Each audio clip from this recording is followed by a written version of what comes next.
Hi, I'm Matteo Mancini from the UK. And hi, I'm Johanna from Australia. And today we are going to talk about successes in open science. So open science is an umbrella term that refers to best practices for reproducible and transparent research. And interestingly enough, these practices are not specific to a single stage of the research process, but actually encompass the whole pipeline from doing research as a community to making the results of an experiment publicly available. And when we are talking about improving research through open science, we are actually thinking about improving each step of this pipeline. And I would like to start from the very end of the pipeline, from the publication. And these days, most journals in neuroscience are offering the Gold Open Access system that on the one hand makes very easy for anyone basically to access an article without restrictions. On the other hand, it makes hard for researchers to publish there because most of the times the fees are very high and the funding is usually limited. So it creates kind of a problem, and it makes essential to actually use preprints. And preprints are not actually anymore a separate component, but are becoming increasingly integrated in the whole journal's workflows. A couple of examples are bioRxiv that is now providing a way to directly transfer a preprint to a journal as a submission, and Research Squared that is basically offering a system to do both journal submission but also preprint releasing without reinserting the same information twice. And an interesting implication is also that it seems that the community is becoming quite used to rely on preprints to kind of keep track of the review process. And this goes actually in the direction of making the whole peer review process more open and transparent. And another effort in this direction is the one that eLife recently proposed, where they claim that they want to start referring directly the preprints, so the preprint will not be anymore an object that has not been peer reviewed. But also there are several journals that are starting to publish peer reviews, making them an actual product of the research process. And I guess that I need to mention the Journal of Open Science, of open source software, because so far it's a very interesting case of completely transparent peer review process.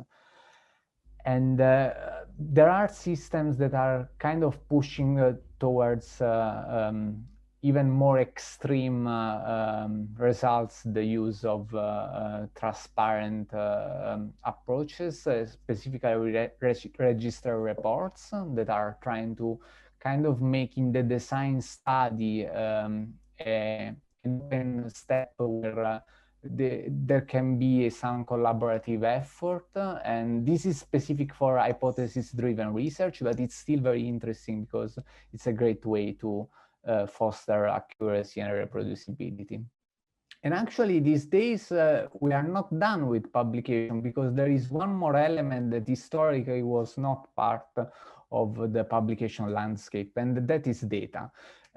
It's becoming quite common in neuroscience and life sciences that journals are either requiring data statements or also encouraging for public deposition of data. And we kind of reached that point where we are not anymore arguing about if sharing data or not, but actually we are starting to face the actual challenges that data sharing implies. And it's quite amazing that we got there through two very different mechanisms.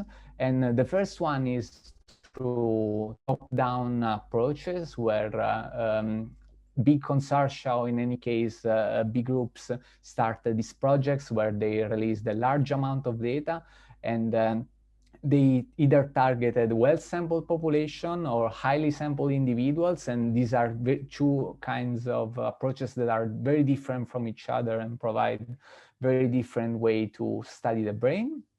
And the other one that is the completely opposite, but it's very encouraging to see it, is actually bottom-up initiatives where actually people started to become more and more involved with, for example, the open science framework to release their own data.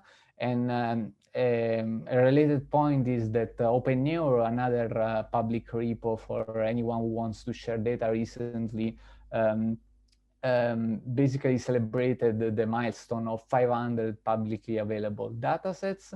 And of course, all these efforts would have not been possible without so many tools that have been released, such as GitAnnex, DataLad, and the very recent Gene.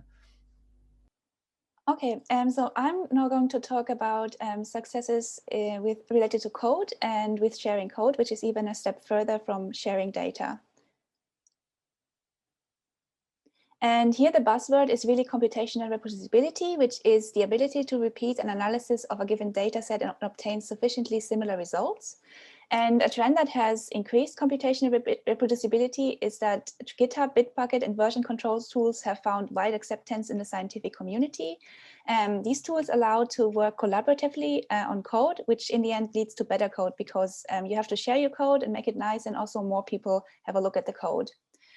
Also, a trend that has increased computational reproducibility is the increased use of containers like Docker and Singularity, which allow for the exact replication of analysis. And this comes especially handy when they come with papers, because then you can just reproduce the results of the papers.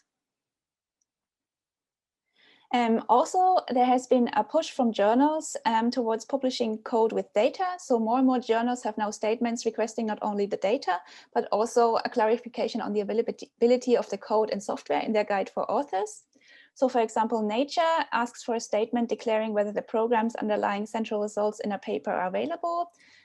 From the same family, Nature Biotechnology gives recommendations for providing code with papers and has code review in their reviewing process. F1000 Research rejects software papers describing non-open software, code, or web tools. And Biomed Central also asks for a code availability statement and for code to be cited using a DOI. And people have also started thinking about standards to share code. For example, PyNN and NeuroML have been developed, which are both standards endorsed by the International Neuroinformatics Coordinating Facility, and the only two recommended and supported formats for sharing models on the open source Brain repository. And then I've listed a couple of other resources that might be interesting. So there's a resource called Paper with Code, where you can find like papers across journals and publishers that come with code.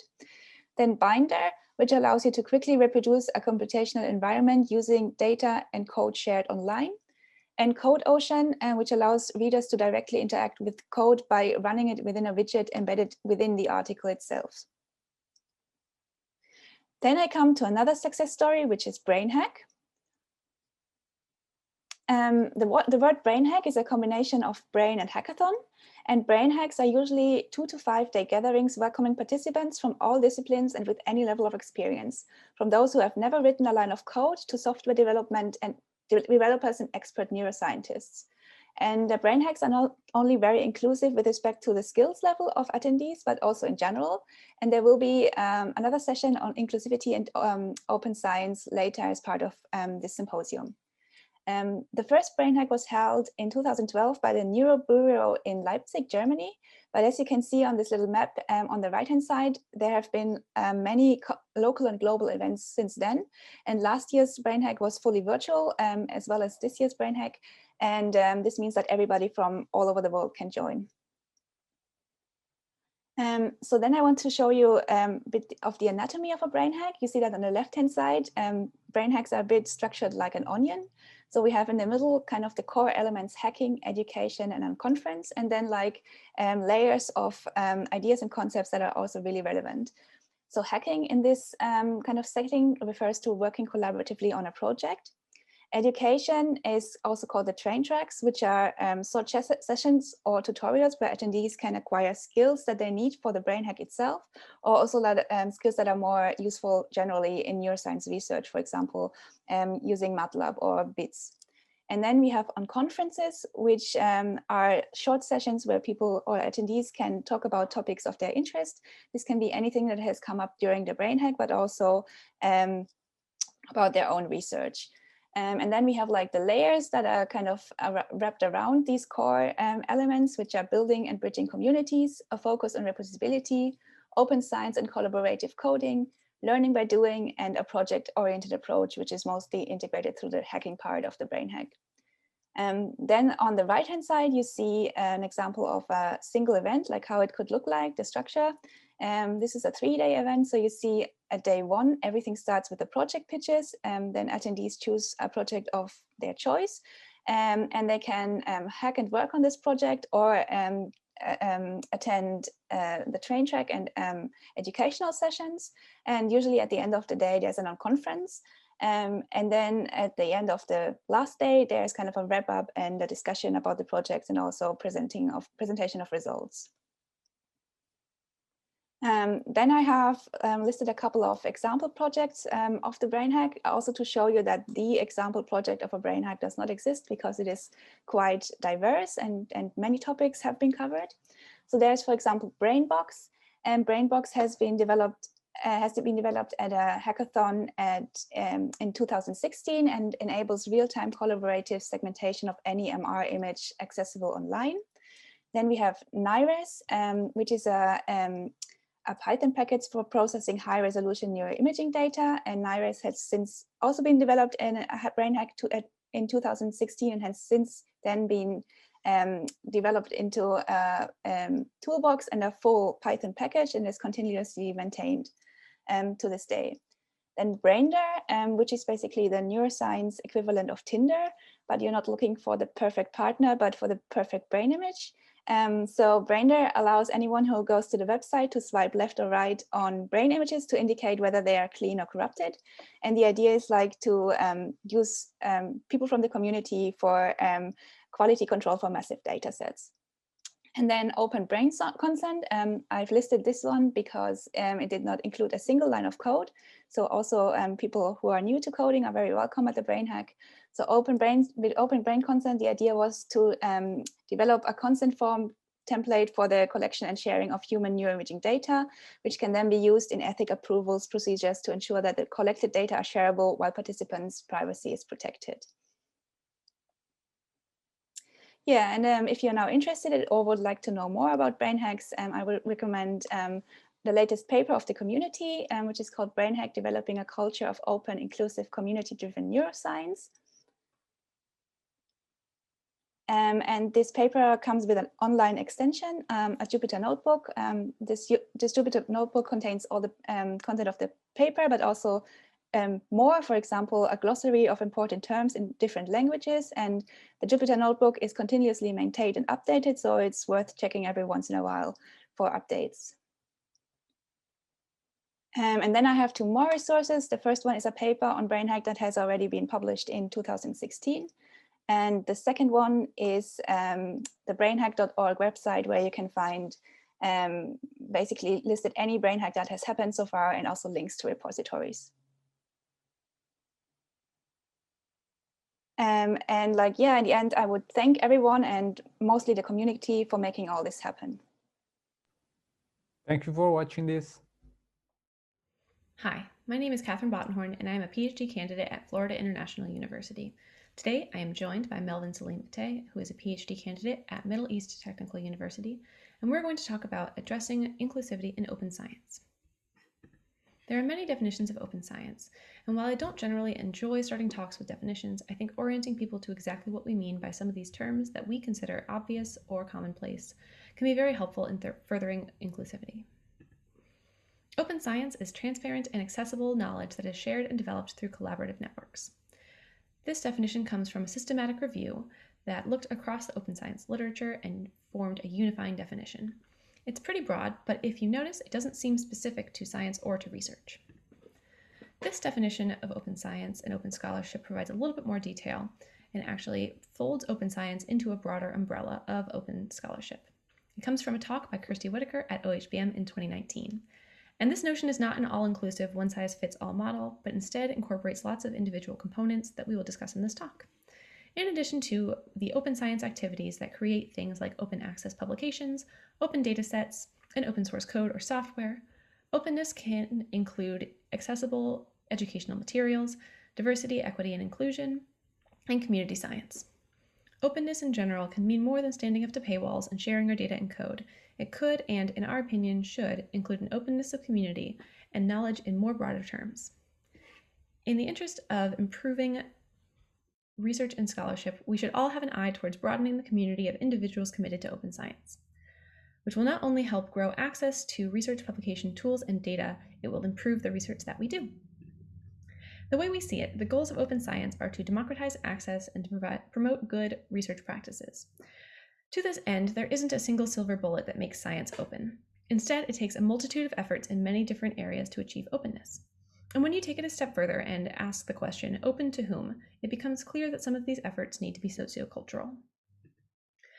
Now, throughout this talk, I'm going to use the term spaces to refer not to physical or even virtual places, but all sorts of opportunities to do open science, like collaborating on open source software projects, engaging in collaborative research projects, attending conferences and hackathons, and I'm even going to apply it to informal discussions that might happen in a physical meeting space, like the Open Science Room at an in-person OHBM meeting, or virtually like on Twitter or on other social media platforms. Each of these presents an opportunity to open your open science to include more voices, perspectives, and ideas by building a more inclusive environment. So what we're going to be talking about today, we'll start with a discussion of inclusivity, accessibility, diversity, equity, and justice. And then Melvin will take over and talk about open science and other social barriers to open science, and talk a little bit more about the tension between science and geography. And then I will wrap it up by talking a tiny bit about geopolitical threats to openness and wrapping all of this together with some suggestions for how you can make your open science more open and inclusive. So a little bit more semantics, that's how you know it's a fun talk. Diversity refers to the presence of variation in people, perspectives, etc., which focuses on increasing representation from historically underrepresented groups and ideas. Efforts to increase diversity can include questions like, how can we incentivize recruiting a diverse group of scientists? And why aren't people of differing identities joining our projects, conferences, and meetings? Diversity can be furthered by inclusion, which centers around making people of different identities and backgrounds feel welcomed and valued in a space. A focus on inclusivity asks different questions, like what is the experience for individuals who are the minority in open science? What barriers stand in the way of people with marginalized identity feeling a sense of welcoming and belonging? And why don't we realize that what we're doing is negatively impacting our new members? Inclusivity depends heavily on accessibility, as it is difficult to feel welcome and valued when there are barriers to you accessing space, ideas, technology, information, etc. Equity acknowledges that we don't all have the same access to opportunities and attempts to address this gap, while justice seeks to further equity by dismantling systemic disadvantages and barriers that prevent equal opportunity for all people. In the rest of this talk, I'll focus on inclusion and inclusivity, which are vital for achieving and maintaining the most open science, consisting of a diverse group of people and perspectives, without which it is difficult to further equity and justice. Inclusivity and accessibility go hand in hand. Open science spaces, such as initiatives, meetings, and projects, are often inaccessible due to language barriers, as many projects and spaces rely on English, and over-reliance on acronyms and jargon, which are confusing and not welcoming for newcomers. Eligibility restrictions, as some spaces and access require a formal institutional affiliation, which disallows unaffiliated scientists from participating and disproportionately affects those who are already lacking institutional support. Fees for attendance or inclusion are a huge barrier to access, as a registration fee that seems nominal in one country can be impossible in another. In addition to obvious fees like registration, there are hidden costs like childcare, technology, internet access, and, in a non-pandemic world, travel, and these only build on socioeconomic barriers. For example, virtual meetings like this one don't face issues with travel costs and visas, but they do tend to rely on video content and streaming, which is untenable without high-speed internet, to which less than 45% of the world has access, which is less than 35% in developing countries. Furthermore, many people rely purely on mobile devices for their connectivity, which doesn't have the same access as computers and laptops. Scheduling can be a large barrier to access too, depending on differences in time zones for virtual spaces, financial constraints for in-person spaces, as well as childcare responsibilities and disability. And finally, open science specifically faces issues of cultural accessibility, from an overvaluing of specific skill sets to overt cultural gatekeeping, and a sense of absolutism that makes it difficult for new members to even want to join open science spaces. Many of these bullet points are not just a problem for open science, but for collaborative science on the whole. But without addressing them, our science is not as open as it can be, or as we might think.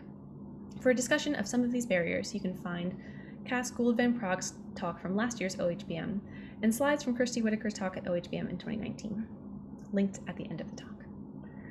Furthermore, many of these issues compound each other. You can see that this map of brain hack events since 2012 resembles the map of countries with more or less high-speed internet access, which also resembles this map of GitHub pushes by country, which I'm using here as a proxy measure for open source code contributions, development, and sharing.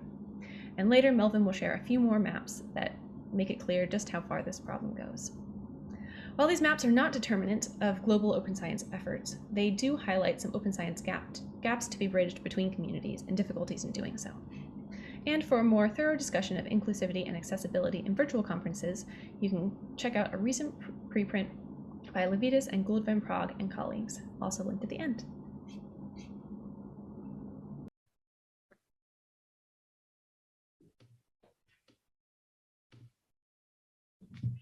Open science is the term used to describe white, male-centering, unbalanced power structures and sexism in academia and research by marginalizing people who did not traditionally take place in the representation pool. Due to several cultural, social, demographic issues, there are traditionally underrepresented groups in open science movement. And open science mindset is one of the gatekeeping factors of diversity. According to Brain Economic Paper's other survey, people of color, LGBTI people, first generation in academia, neurodivergent and neuroatypical scientists, disabled scientists are not well represented. In order to address the situation of unbalanced power structures, we asked people about their experiences in neuroscience doing open science research. Here I'm sharing the anonymous responses. With most people, I found that no matter how much you pass, just mentioning that you are transgender, even if they're progressive, they usually treat you different. Passing in transgender literature is to look, no. Where do I start? Referring to being underrepresented in academia. Ever since I am undergrad, I felt like an outsider, despite continuous effort to be part of institutions. Problem was being beautiful women, needling grants, and being first to discover whatever. There are many mishaps, higher ups, starting the idea and rest repeating the same. We also conducted many meetings with several underrepresented groups, and the most shared opinion is it's hard to feel connected when there is no people like you in the room. Even we are in virtual rooms, virtual spaces, providing welcoming and safe spaces is the most needed for any event in a society. Scientific culture is affected from the society. In North America, United Kingdom, and Europe, the culture of sharing data, collective and collaborative culture is more accepted than the rest of the world. There are several measures of which regions are mostly contributing to open science, such as preprint submission, GitHub commits, collaboration, and interest on open virtual conferences, trainings, or events. In this section, I'll be talking about how these measures are distributed in the world. iArchive, the largest preprint server in the field. Researchers questioned if preprints are democratizing research by providing a space and opportunity of peer review for researchers all over the world. They analyzed over 68,000 preprints posted on iArchive, found that the United States and the United Kingdom are overrepresented relative to the overall scientific output.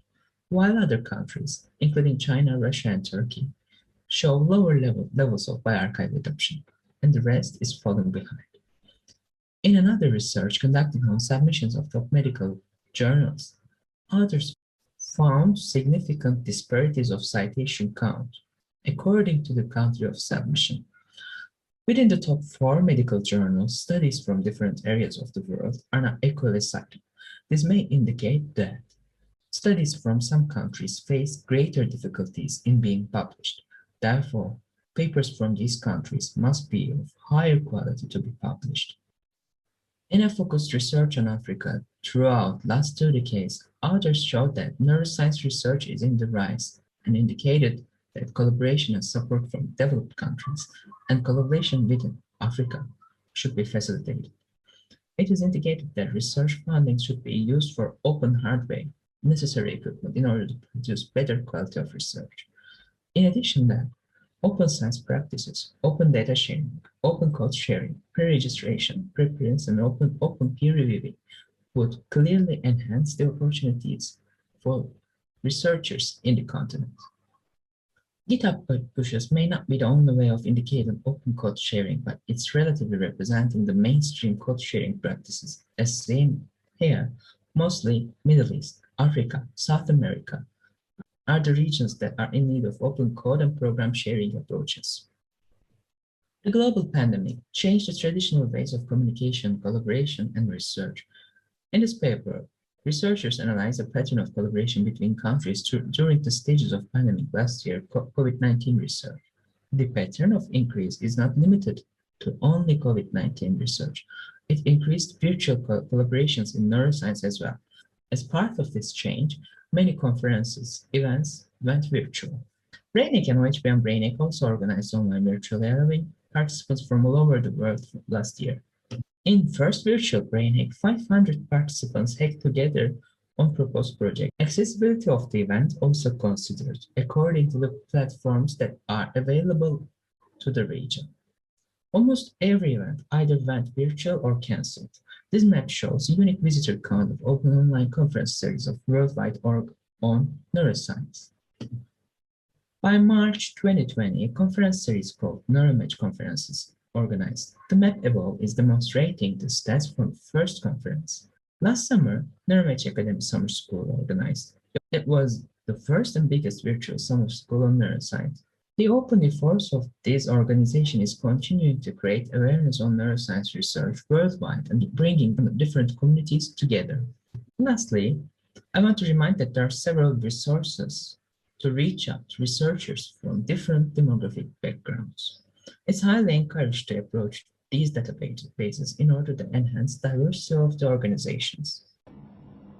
Finally, geopolitical issues compound geographical and sociocultural barriers, making globally open science more complicated. Many of the technologies we are using today to communicate online are inaccessible elsewhere in the world, almost providing an online analog of visa issues faced in many countries that complicate in-person travel. One notable example is the Great Firewall of China, which blocks many communications companies that are widely used elsewhere. Furthermore, several large companies that provide widely used communications and research platforms are based in the United States and thus blocked by its embargoes, with Cuba, Iran, North Korea, Crimea, and more. In addition to these embargoes, specific companies such as Zoom and Google block other countries from accessing their services. These represent issues of equity which threaten inclusivity. While we are limited in our power to solve complex geopolitical issues responsible for these barriers, and thus achieve justice in online access to open science spaces, knowing about them can help us make informed decisions for the online venues of our open science. Furthermore, engaging with researchers in these countries is invaluable for finding truly global online solutions.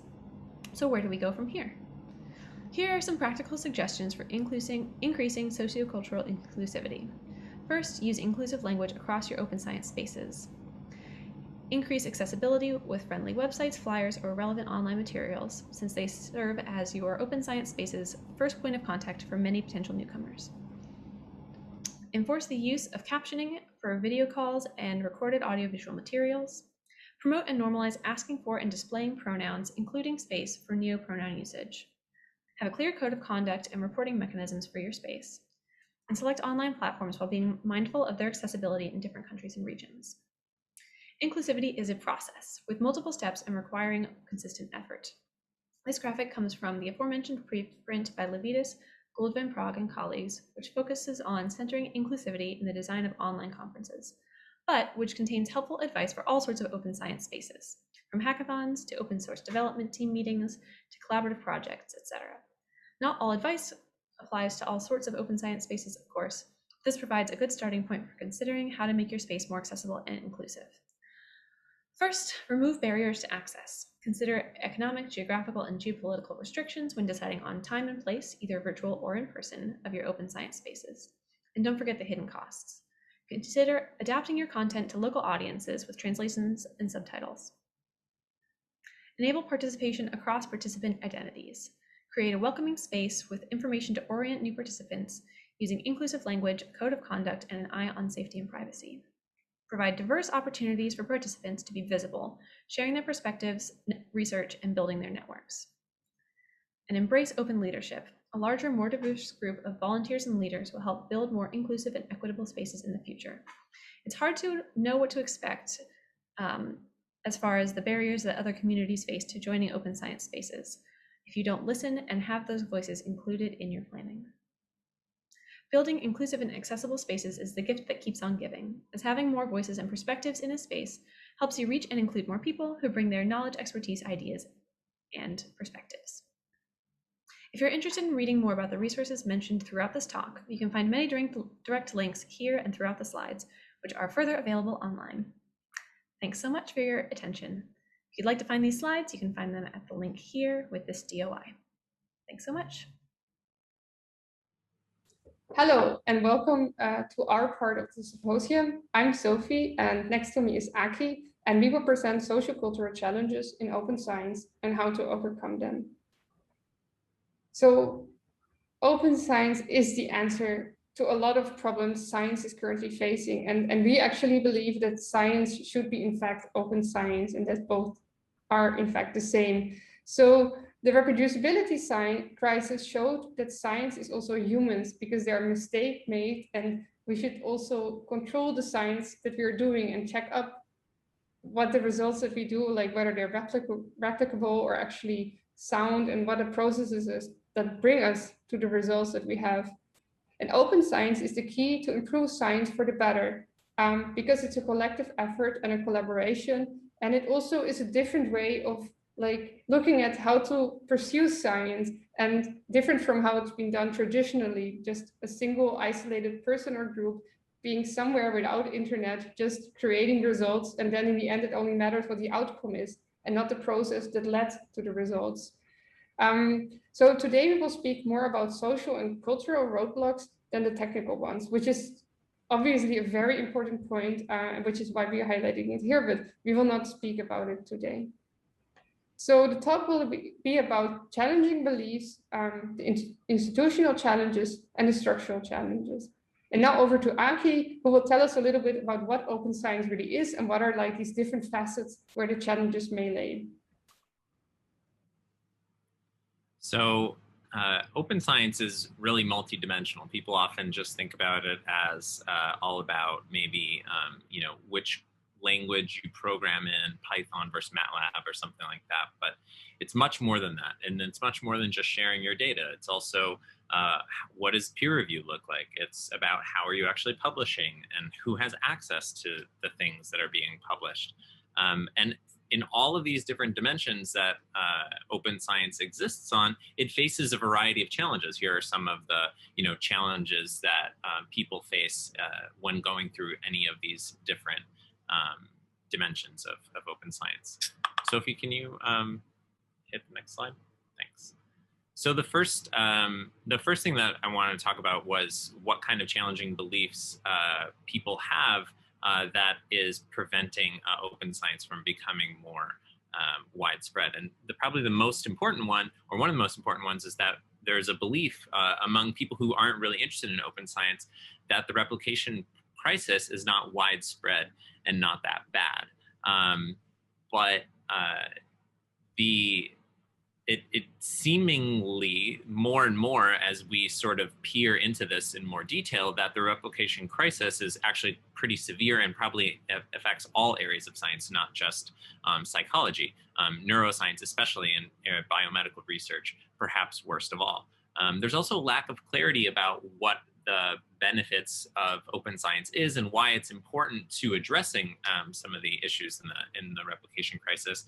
And also that the kind of from the broadest perspective, there's not really, people aren't really agreeing that the replication crisis itself is something of an existential threat to scientific advancement. In other words, like what we want to be able to make progress in over the next 100 years won't really be a possibility if we don't address the replication crisis in that time frame. And then finally, there's personal reluctance that a lot of people have about changing their own workflows and practices to make it more in line with what open science is about.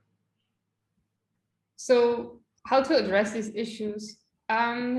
Like, first of all, we can also make investigation of the replication crisis a science, and doing studies on it, publishing on this, reporting to the general field to know what is actually going on, like how big is this replication crisis really, and like what things does it impact, and like we need to also understand it better still. Another point is education on open science, because open science is a lot of things, and it's also hard to really understand it without knowing what it is. So these things should be educated both at universities to students, but also still at higher levels to PhDs, to postdocs, but also professors, to really know what open science is and how one can be part of this movement. Another important point is that there should be research on the impact of open science on research practices. So, like, so to say, meta open science, to know, for example, like how is a specific open data set impacted students' their careers or theses, like, for example, the Abide data set with autism brains, like how many theses could only exist thanks to the Abide open shared data? That would be an important question to answer, to also know the relevance of these open science practices. Then there should be more clear incentives or requirements to publish workflows along papers, because right now there are statements and more has been done, but usually it is a little bit vague, and often it is sufficient in the acknowledgement to say that the data and the workflows have been published within the paper, and that should be sufficient to understand it. But often it's also helpful just to see the code and to have this commented in a certain standardized way, which in turn is also hard to do right if you have never learned this, which is why one should be taught to know how to like write good code and how to make it interpretable for people that are not you, which is like also a challenge for a lot of people here. And then there should be a bit more funding for science primarily aimed at to reproduce previously reported results, rather than like funding for novel results, whatever they may be, especially because if the foundations are not good because they're not reproducible, what are you building your novelty on? The next set of challenges is about institutional challenges. So one important point with open science is that there's a lack of a clear recognition or reward system. So making and supporting high quality tools, code, and data is hard. It is not for everybody. I find it difficult, and maybe Aki does too. And I'm sure like many of you who are listening also don't find it that easy to make like a good set of code or like prepare a data set for everybody, because it's not easy. And there are a lot of like technical and like even juridical like challenges to overcome. Statistical tools, code, and data are not valued as much as publications. Like even if you share a data set that many people benefit from and use, still it's not so important as when you would have a Nature or Science study there, like in the current standards of evaluation, of course. Then the other point is that developing in-house software is more favorable and sometimes easy because it solves a problem in a short time range in this publish or perish culture that we live in, than to contribute to an open source software, because this is more of a longer horizon where you also have to maintain the code, but first you need to test it. And it's really something different than just having some like script that you maybe share among your colleagues, but that's all that's there, right? So this should also be more valued for like the people that do this. Then another point is that open science is undervalued in the tenure review. Like more and more, it is said that like open science is a part of like the list of that they're looking at when they're searching for faculty, but it's still also unclear what is exactly meant. And often it still means that one should have just many papers with as high as possible impact factor. Then also open science is underfunded in grant agencies because like novel research is supported more than like reproducible or open data or toolboxes. They're not so easy to fund like in the more traditional work of like way of things. Like obviously there's always exceptions. Another point, and I mentioned this also with in-house software and like short versus longer horizon, is that short-term contracts, they lead to institution amnesia, because as soon as I leave somewhere, my laptop, my scripts, and also my knowledge how to deal with my scripts that are maybe very difficult to read disappears, which is why it's better to have like good code that is clearly curated and also like a set of people that are responsible to answering questions and maintaining the code when new software requirements like an update of your computer system, like come over, like the code should still like change with it and be developed. And this is also like something that would be better supported by longer term contracts. Now over to Aki. So what are some of the ways that we might be able to address some of these institutional challenges? Well, you know, the institutions themselves can incentivize people to publish the workflows for their work along with their paper, sort of as a recognition of the quality of their work.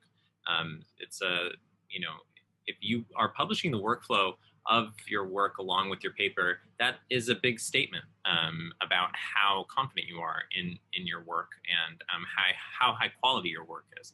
And there's some new publication models that seem to be coming out in the past few years and becoming more popular. For example, OHBM's Aperture, which enables people to publish not just papers, but all sorts of different research objects, tools, and data as well. And Scientific Data is another journal with an example of the ability to publish things that aren't traditional papers in the way that people typically think about them. And then making another thing that we could do is maybe changing guidelines or making very clear guidelines about how people can be using open science practices during their tenure interviews. So how can we sort of incorporate the recognition that open science leads to high quality science? How can we embed that into the tenure review process and the you know, interviews for assistant professor jobs and things like that? The consideration of, oh, this person does open science, this person does high quality science. How can we sort of start thinking about making those two things more equivalent? And then next is better job security for the technical and developmental research staff, people who are, you know, sort of working on the behind the scenes tools that fund or that, you know, facilitate research for many people. We definitely need to think about maybe having more staff scientist type positions and things like that, that are, and engineers that are more focused on those tools over a longer period of time to prevent that kind of institutional amnesia that we were discussing. And then finally, lowering publishing fees for or other kinds of issues that the challenges that people might face in getting access to high impact journals. You know, high impact journals, to make open access, tend to be very, very expensive. And that's problematic when you want to talk about giving access to people to be able to publish in those high impact journals. So, and then finally, there's some really important structural challenges that are existing to preventing open science from becoming equivalent with science. Probably the top two are the fact that science has a long history of and continues to have examples of systemic racism, sexism, homophobia, ableism, etc. If you're a you know, white cis straight male from an upper middle class background, you don't face as many challenges to rising through the ranks in academia as you might if you are not in one of those categories, and how we can sort of think about all of the problems that come along with that in terms of how biased our thinking becomes when we have this sort of selection bias and who's has a seat at the table. Next is the publisher parish sort of structural issue. So these we've kind of like layered this talk in the sense that there's challenging beliefs which are personal. There is these institutional problems which are at the level of, say, research environments or publishing houses and things like that. And then there's these structural challenges which are the highest level. They're kind of like, as academia as a whole is structured, it is structured in such a way that prevents that there are these structural issues that are preventing the progress of open science. And the publisher parish mentality that's very common is perhaps one of the most problematic of all of them. There's increasing demands as well in order to be competitive on number of papers, and open science, like we know, takes a lot of time and is difficult. So it adds a lot to the workload. And then finally, the last point is just that there is a lot of people in the scientific world that their goal is not to create science. Their goal is to actually make money. And at times, their goal for making money may be at odds with scientists' goal for development or progress or things like that in the long run, short-term profits versus long-term gains. So there's some sort of push and pull that happens there as well. So if you want to go to the next one. Yeah, so we're nearing the end of the talk and the end of the 15 minutes. So how to address these structural challenges? Like, first of all, there should be anti-racist and anti-prejudice work also in the topic of open science to see who is benefiting, who can be helped best, and how to support people with less money or less, like, who are in more difficult positions than the average, like, cis white male, for example, or European or American even. Then making science less competitive and support different kinds of excellence, because at the moment excellence is just seen at those people that publish in Nature and Science, but obviously we are all excellent because we contribute to science as a whole if we do it in the right way, because we learn from each other. So that's why also it's important to normalize and support the transition to industry during graduate school, for example, and focus more on like the process and doing this right than focusing on the outcome. Then hiring committees should focus on reproducibility of work and its impact factor and citation. So not only this blinded look at impact factor and citations, but like looking beyond it to more open science practices. Then, overall, it's important to move away from the centrality of impact factor. But at the same time, when a measure becomes a target, it ceases to be a good measure. And this holds also true for various alternative measures of the impact factor. So one should always be aware to look at many things at the same time, because like no system is perfect.